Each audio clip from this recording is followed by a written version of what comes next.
मुख्याध्यापक आणि शिक्षकाने असा गुन्हा करण्याचे धाडस कसे केले? फरार गोटल्या तांदळेला पोलिसांनी पकडले का? या घटनांनंतर पालक आणि प्रशासन काय करणार? दोषींना कठोर शिक्षा मिळेल का?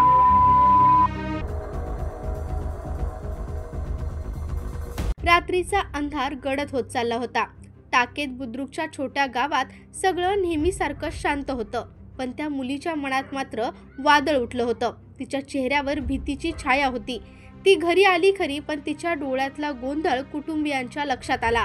काहीतरी भयंकर घडलं होतं. काय झालं ग? आईनं काळजीनं विचारलं. मुलगी काही बोलली नाही. तिच्या डोळ्यातून अश्रू वाहू लागले.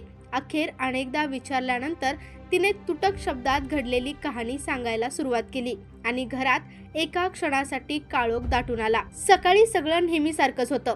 वर्ग शिक्षक गोरख जोशीने तिला सहजच सांगितलं, मुख्याध्यापक तुकाराम साबळे सरांनी तुला घरी बोलवले.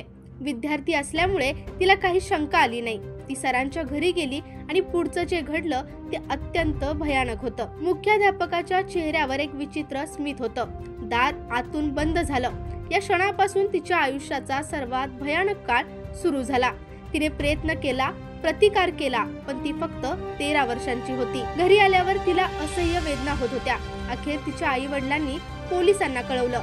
पोलिसांनी लगेच शाळेत धाव घेतली.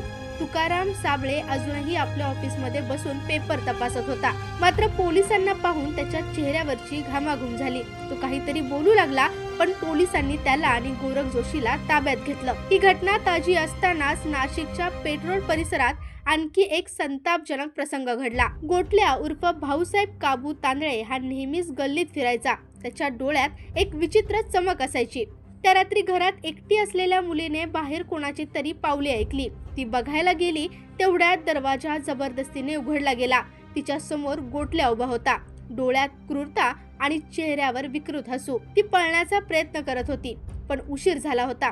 अंधाऱ्या खोलीत तिचा जीव टांगणीला लागला होता. मात्र काही वेळातच ती आरडाओरडा करू लागली.